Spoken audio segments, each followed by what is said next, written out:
nos distendimos un poquito escuchando a Plácido Domingo, porque la verdad es que son días muy tensos y muy llenos de interrogantes. Por eso queríamos también la opinión de un ex miembro del Consejo de la Magistratura, como el doctor Alejandro Fargosi, a quien tenemos en línea. Doctor Fargosi, buen día.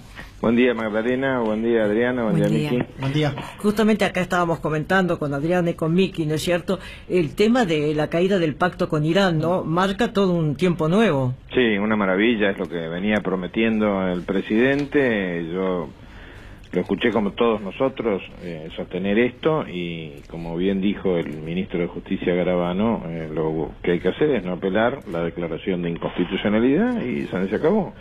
Es decir, se acabó, no. Quizás sería bueno, como decía ayer Daniel Santoro, quizás sería bueno también empezar a mirar un poquito quiénes votaron qué cosa en el Congreso, ¿no? Sí. Porque la impunidad no solamente se refiere a los que cometen delitos de robo, de corrupción o de violación, o de muerte, por supuesto, sino también a los diputados y senadores que no han votado correctamente. Para eso están. No, además, doctor Fargosi, discúlpeme si me equivoco, pero el tema de la justicia es fundamental, porque ¿no fue acaso el juez federal Canicova Corral que votó en sintonía con la estrategia judicial de los CA y declaró que el pacto con Irán era constitucional? Es así, ¿no? Sí, exactamente. La justicia tiene una deuda con la Argentina, ya lo podemos decir claramente. Ya ¿se acuerda cuando yo metaforizaba el tema judicial con terapia intensiva? Que estaba en terapia, bueno, ya está. Ya se fue el riesgo de muerte para la justicia, cambió el gobierno, cambió la realidad política, cambiaron los aires, cambió todo. Bueno, ahora lo que tenemos que reconocer, la gente que estamos vinculados al tema de la justicia, es que la deuda del sistema judicial, incluyo los abogados, la deuda con la sociedad es enorme. Nosotros nos hemos dado el lujo durante décadas de hacer como que la cuestión judicial era secundaria, como que podemos hablar en un idioma incomprensible, como que podemos tardar años para lo que requiere solamente días. En fin, tenemos que ponernos realmente los pantalones largos y entender que no hay futuro, pero no hay ningún futuro con un sistema judicial como el nuestro si sigue igual. El doctor Fargosi, usted que es muy amable, entenderá que cuando son las 11 en punto tenemos que interrumpir un momentito por el informativo, pero no después por puede quedarse en línea, por favor, ¿no? Muy bien. Bueno, vamos por favor al Mitre Informa primero. Le agradecemos al doctor Alejandro Fargosi, como ex miembro de la magistratura, haberse quedado en línea, porque, bueno, doctor Fargosi, tenemos muchas preguntas para hacerle, justamente. Creo que algo muy importante que ha como aflojado el ambiente político y social, yo diría. Por ejemplo, la imagen de Macri conversando amigablemente con Scioli, ¿no? Una cosa que hasta hace 15 días parecía imposible. Sí, realmente una maravilla volver. Yo estoy convencido, Magdalena, que ese tiempo que algunos han augurado va a llevar a cerrar la grieta va a ser infinitamente más corto, porque el 99% de la población es normal. No son locos desatados que se niegan al diálogo, etcétera. Hay algunos líderes políticos que todavía creen en ese esquema de pelea, como del Caño, por ejemplo, pero son una minoría clarísima, y la gente rápidamente va a buscar seguir ese ejemplo. Eso que decía Eduardo Amadeo del goteo es típico de cualquier organización humana. Cuando la cabeza de una organización funciona bien, el resto de la gente tiende a imitarla y actuar de manera coherente. Cuando funciona mal, así nos va, ¿no? ¿Cómo le va? Soy Miki Balbiani, buen día. ¿Qué tal, Miki? Buen día. Bien, muy bien. Sabe que hay un tema que me parece que es clave en esta Argentina. Hay dos demandas muy serias. Una es la inseguridad y otra es la corrupción. Y me parece que tener esperanza en el futuro es bárbaro, es extraordinario, y es lo que nos merecemos los argentinos, pensar que el futuro va a ser mejor, pero que no nos haga olvidar de los que se robaron nuestra plata y ahora son multimillonarios. Me parece que hay una cuestión, una deuda pendiente con respecto a la justicia, y hay mucha gente que tendría que estar presa. ¿Usted qué futuro le ve a la justicia? ¿Qué escenario ve en la justicia? Coincido 100% con usted. Empecemos por el objetivo y por quienes y tenemos que recordar. No solamente nos tenemos que acordar de Nisman, no olvidar el caso Nisman, que es el epítome de la impunidad en la Argentina, sino también de los miles de muertos en hechos de inseguridad, gente violada, torturada, etcétera, pero no hace 40 años, antes de ayer. Eso lo tenemos que resolver, lo tenemos que castigar, para eso existe la ley, y por supuesto tenemos de una buena vez por todas que aplicar las normas que impiden robar. Todos los que están escuchando, bueno, no todos, pero muchos de los que nos están escuchando deben conocer seguro, por vecindad, a más de un funcionario que es inexplicable el nivel de vida que tiene, o exfuncionario, bueno, ya cambió el gobierno, que es inexplicable el nivel de vida que tiene. Y esto no puede quedar sometido al avatar de que algún juez un día se despierte con coraje. Sobre todo que Miki, Magdalena, Adriana, todos nosotros conocemos cómo la AFIP, cuando quiere, se dedica a investigar cómo es que uno gastó, y no estoy poniendo un ejemplo arbitrario, 2.000 pesos más de los que podía justificar. Esto le pasó a un amigo mío hace 3 meses. 2.000 pesos más. Y me van a decir que no se puede avanzar sobre los temas anticorrupción. Eso es una burla. Y mientras no se avance va a haber cada vez más corrupción. Es decir, esto es como los hongos, si no se corta la humedad, el hongo va a seguir apareciendo en la pared. Sí, absolutamente. Me parece, afirmando lo que usted dice, que creo que para que los argentinos volvamos a creer seriamente en la política y en la justicia, me parece que tendría que haber algún funcionario, exfuncionario, que haya robado, que haya, bueno, estafado a la nación, defraudado al fisco, preso, digamos, de alto rango, no un perejil, de alto rango. Me parece que son cosas que tienen que suceder. Ahora, le quería preguntar con respecto a la justicia, Fargosi, se fue el doctor Fait. ¿Cómo queda la Corte Suprema? Bueno, como bien decía recién el ministro Caravano, fue clarísimo, la Corte tiene 2 vacantes, mientras no las cubra, va a tener que, en los casos en donde no tenga unanimidad, porque si hay 3 votos sobre 5, no hay problema, pero cuando no haya unanimidad, tiene que convocar una cosa que se llama conjueces, que son personas designadas previamente, hay una lista de conjueces, que son abogados, que en casos individuales, no es que empiezan a integrar la Corte, se nombra un conjuez para este caso, un conjuez para aquel caso, hasta que salgamos de esta situación anómala de Corte semivacía, cosa que va a ocurrir cuando, primero, el presidente decida los candidatos, que es facultad presidencial, y segundo, cuando haya Senado para que le otorgue lo que se llama el acuerdo del Senado, el ok, para ponerlo en términos pedestres, la conformidad del Senado con estos cargos. Pero no solo es llenar la Corte, sino tener una Corte que cumpla su rol de cabeza de poder. ¿En qué sentido estoy hablando? Una Corte rápida, eficiente, que solucione los problemas dentro del año en que les son planteados, y no dentro de los 10 años, como ha pasado más de una vez. En fin, siglo XXI puro y duro, no podemos seguir como estamos. Bueno, le voy a ser absolutamente franca, también lo llamábamos porque uno de los nombres que están dando vueltas es el suyo, doctor Fargosi. Ese es un honor que me ha hecho una organización que se llama Usina de Justicia, que es un grupo de hombres y mujeres que han perdido familiares en hechos de violencia común, desgraciadamente, y es un grupo admirable porque ha convertido el dolor en acción, y no por ello que ya perdieron a sus hijos, sino por los que no tuvimos todavía ese drama. Bueno, me han honrado tanto a Ricardo Sáenz como a mí con esa propuesta, que en realidad es una propuesta al presidente, para que tenga en cuenta nuestros nombres, que por supuesto es un honor monumental para cualquier abogado de la profesión. Yo creo que la mejor manera de terminar una carrera jurídica es ser juez de la Corte, pero la cuestión, como decía recién, depende del presidente, nada más, y eso a su vez conformado por el Senado.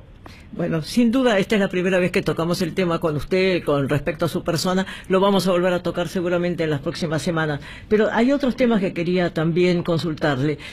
¿Usted comparte, digamos, la confianza de Pratgay en que vuelvan los dólares que están ahí debajo del colchón o debajo de una biblioteca?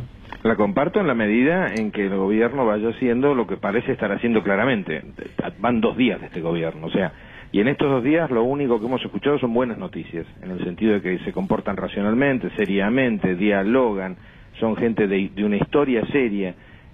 A ninguno de nosotros, y eso es una experiencia muy individual, pero que creo se puede multiplicar por 40 millones, a ninguno de nosotros, salvo los que tienen la enfermedad de la avaricia, les hace bien tener dólares en el colchón, porque en definitiva la vida va pasando y uno quiere disfrutarla y la disfruta gastando la plata que ganó. Con lo cual, esa es la gran apuesta. ¿Qué sentido tiene tener, se habla de 50.000 millones de dólares en colchón adentro de la Argentina y unos 200 a 300.000 afuera de la Argentina? ¿Por qué los argentinos hacemos eso desde el que tiene 100 dólares hasta el que tiene 200 millones? Porque le tenemos miedo a nuestros gobiernos. ¿Por qué? Porque nuestros gobiernos, y los que tenemos cierta cantidad de años, lo sabemos por experiencia desgraciadamente propia, se han dedicado sistemáticamente a hacernos perder plata, a hacernos fracasar, a hacer que nuestras empresas cierren, que nuestros trabajos se pierdan, etcétera. En la medida en que el gobierno de Macri pueda revertir esto, y tiene equipos suficientes, tanto él como el radicalismo, como la coalición cívica, como el partido FE, en la medida en que esto se pueda revertir, coincido 100% con Prodegay, y esto va a pasar. Porque además al mundo, hay algo que por ahí mucha gente no sabe, que es interesante marcarlo. A los bancos no les interesa tener la plata en sus cajas. El negocio del banco es prestar la plata, porque ahí es donde gana con el interés que cobra. Con lo cual, gente para prestarnos plata va a haber, sí, solo sí, somos serios. Ejemplo, y volvamos a la corte. En un sistema en el que el desalojo de un señor que usurpó una vivienda o que no paga un alquiler tarda 10 años, los alquileres son más caros y los créditos para la vivienda también son más caros. Por ejemplo, en un sistema donde cobrarle a un deudor moroso lleva 12 años de juicio ejecutivo que tendría que tardar menos de un año, es obvio que la tasa de interés bancaria es más cara porque tiene que compensar ese riesgo. Todo se mezcla. No quiero decir la famosa frase de que todo tiene que ver con todo, pero en realidad el sistema judicial, en la medida en que nos asegura nuestros derechos, ¿no? En la medida en que nos asegura nuestros derechos, nos abarata la vida. Eso es un efecto curioso que mucha gente no capta. Bueno, porque es un factor de tranquilidad. Claro, exactamente, es previsión, es decir, de alguna manera a mí me causa cierta gracia cuando uno piensa en la ley de la selva. La selva es terriblemente predecible. Uno sabe que a la noche lo pican los bichos, uno sabe que si anda distraído mete una pata y se quiebra el tobillo, o que lo ataca un yaguareté o un puma si anda por ahí. Como sociedad organizada tenemos que de alguna manera tener un sistema también que sea predecible, no una economía en la que hoy invocan un cepo, mañana se prohíbe exportar, pasado mañana el funcionario tal tiene que dar el ok para que uno constituya una sociedad. En fin. Desgraciadamente los ejemplos abundan desde la tablita de Martínez Dios para adelante, la 1050, el Rodrigazo, la lista es larga, ¿no? A los jóvenes, esto va para los jóvenes, que es interesantísimo. Varios me han parado por la calle y me dicen, doctor, casi no sabía que podía haber otro presidente, porque claro, una persona de 30 años, desde los 18 que escuchaba hablar de Cristina y de Devido, ¿no? Sí, lo único que conocía. Pero un tema que no es secundario, nosotros tuvimos más PBI que Brasil hace relativamente poco. Teníamos casi el mismo PBI per cápita que Estados Unidos, o sea, somos el 7º país más grande del mundo, Magdalena. Es una locura que estemos lo voy a decir en castellano corriente, en la recontralona en términos económicos, mendigando que alguien nos tire 2.000 o 10.000 millones de dólares para rellenar el Banco Central que quedó vacío. Eso pasó sencillamente porque nos olvidamos de todas las reglas que se aplican en el resto del mundo, de todas, salvo Venezuela. Absolutamente. Fargosi, ¿sabe que recién alguien me recordaba por Twitter en @MickeyBalbiani una frase que dijo el presidente Macri en el Congreso, en su discurso? Dijo: cuando la justicia llega tarde no es justicia. Y me estaba acordando de lo que recordó recién Magdalena con respecto a la vergüenza de haber tenido un vicepresidente de la República, Amado Boudou, acusado de robarse la máquina que imprime billetes, y que ahora Ariel Lijo dice que tiene que pedir permiso, restringió su salida del país, tiene que pedir permiso para salir del país para evitar una posible fuga. Ahora, ¿qué escenario ve usted con respecto a los vínculos con la justicia, los llamados de la justicia, a Amado Boudou, a Cristina Fernández de Kirchner? ¿Cómo los ve en el futuro? Y mire, todavía me permito dudar. ¿Y por qué me permito dudar? Porque todavía hay jueces que no tienen el coraje suficiente para actuar. Esa especie de temor reverencial a las represalias, a si cambia el día de mañana el gobierno, ¿qué pasa con mi carrera? No nos olvidemos que los jueces, al tener un cargo de por vida, salvo mala conducta, no es que piensen qué va a pasar en los próximos 4 años, piensan qué va a pasar en los próximos 20 si tienen, por ejemplo, 40 años de edad. Entonces, lo que tenemos acá que empezar a forzar desde el punto de vista, digamos así, legal y democrático, es que los jueces hagan lo que deben hacer, que actúen con coraje. No podemos dar semejante cantidad de vueltas para determinar si tal o cual sujeto que rebosa de dinero con sueldos bajos, porque lo que también tenemos que decir es que buena parte de la administración pública tiene sueldos entre bajos y muy bajos. Sí. No podemos estar esperando que cambie el gobierno y les dure el embale durante 2 semanas. Lo que dijo el presidente Macri es clave, o sea, en la medida en que no empiece a imperar el fin de la impunidad hacia adentro, hacia afuera, hacia atrás, hacia adelante, hacia los costados, esto va a seguir funcionando mal, porque lo dijo Lilita hace cuánto, hace años, hace 3, 4 años, la impunidad mata, las autopistas que tienen un bache por el que evitarlo se matan 25 personas, es corrupción, porque no tendría por qué haber ese bache, para poner un ejemplo sonso, que es dramático. Entonces, lo que hay que lograr es que funcione mejor el Poder Judicial, que el Consejo de la Magistratura enjuicie y eventualmente eche a los jueces que no se ponen los pantalones largos, que los jueces cuenten el tiempo en horas y no en años, como lo hacen actualmente muchos de ellos. En fin, materia prima, Miki, hay, porque hay un montón de jueces buenos, un montón de empleados buenos, pero el tema... creo que alguna vez lo charlamos, el tema es que el nivel de un poder judicial, el nivel de cualquier organización, no se mide por los mejores, se mide por los peores. Hay un piso del que no se puede bajar. Y desgraciadamente en el sistema judicial argentino el piso está en el sótano, no está en la justamente, planta baja. Justamente, doctor Fargosi, me permito volver sobre el tema, ¿no es cierto?, del pacto con Irán, ¿no es cierto?, porque si el pacto se cae, ¿no?, una de las cosas que me parece que era Daniel Santoro que lo comentaba con mucha inteligencia, si el pacto se cae, la denuncia de Nisman se va a reabrir con nuevas pruebas o con nuevos testigos, es así, ¿no? Exactamente, e incluso en los casos en los que hay lo que los abogados llamamos cosas juzgadas, es decir, cuando ya hay un fallo definitivo, también se puede reabrir cuando, como explica Federico Morgensen en un libro muy bueno que se llama La cosa juzgada fraudulenta, cuando hubo fraude en la decisión, cuando, para ponerlo otra vez en terreno cotidiano, cuando la sentencia fue trucha. Ejemplo, el fallo del doctor Ollarvide cuando para la investigación del enriquecimiento de los Kirchner se basa en una parte de la pericia, no en toda la pericia, por ejemplo, y eso es fraudulento porque no tiene en cuenta todas las probanzas del juicio, como decimos nosotros los abogados. Tenemos todas las herramientas, Magdalena, todas las herramientas, o casi todas, faltan 2 o 3 si quiere le digo cuáles, tenemos casi todas las herramientas para mejorar para llevar a este país a un lugar cuerdo en relación con su nivel poblacional, superficie y demás. ¿Y qué nos falta? ¿Voluntad de acción? Nos falta voluntad de acción, coraje, que hay mucho cobarde suelto, aunque ahora parecen valientes por todos lados, pero digamos, ya los conocemos, y sobre todo 2 o 3 normas claves, que son, primero, ley del arrepentido para todos los delitos, porque si no hay ley del arrepentido, sobre todo los delitos de corrupción son casi de imposible prueba, porque ninguno de los involucrados va a confesar para ir preso él. Ley del arrepentido, como tienen todos los países desarrollados del mundo, recompensa, o sea, si aparece un señor y ayuda a que el Estado argentino recupere 100 millones de pesos, dólares o lo que quiera, bueno, una parte se le da como recompensa. Eso sabe que existe en la vida privada, o sea, si yo encuentro 100 millones de pesos que pertenecen a Miki Balbiani, los encuentro tirados en la calle, Miki está obligado a pagarme una recompensa, amigo, a Pérez, no importa quién, ¿no? Eso por un lado, y después el análisis de ciertos temas de prescripción, calcularla de una manera distinta. Yo no sé si eliminar la prescripción, pero calcularla de una manera distinta.